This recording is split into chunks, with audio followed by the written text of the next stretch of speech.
This was a bit of a leak, and apparently on a of all places, a Korean ratings board website, it listed the Assassin's Creed Ezio collection for PlayStation 4 and Xbox One. And we've seen this collection as a PlayStation 3 exclusive. It contains the games Assassin's Creed 2, Assassin's Creed Brotherhood, and Assassin's Creed Revelations. So it's basically the entire story for Ezio.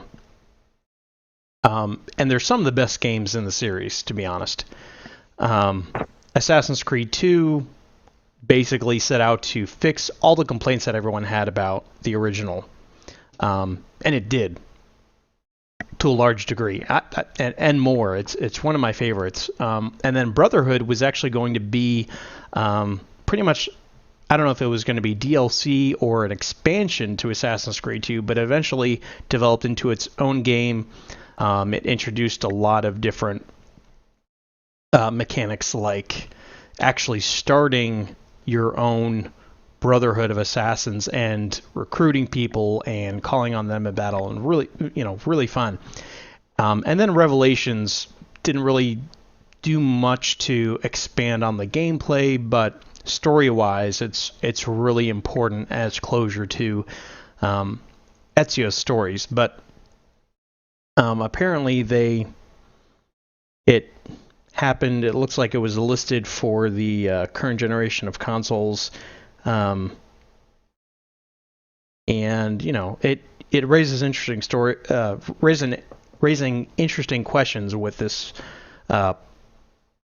leaked post. Are they going to be doing updated visuals? How updated will they be? Are they going to render the whole game in their new engine that Unity and Syndicate runs on, which is very, very, very pretty? So just questions about that.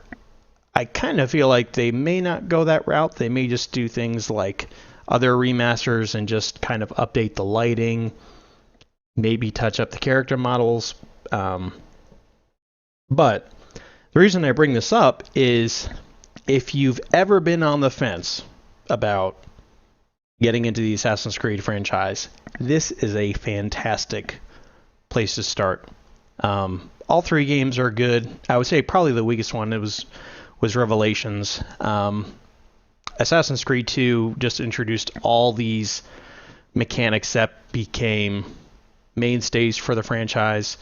Brotherhood has like a huge Rome that you can explore, and Revelations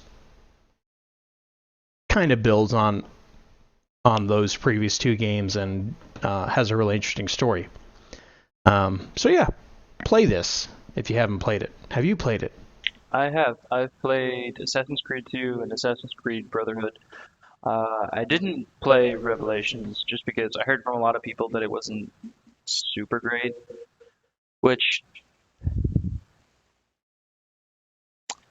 I feel like I should have played it just to like continue and like end Ezio's story, just because I feel kind of bad just like leaving it off at Brotherhood, even though like a lot more happened after that.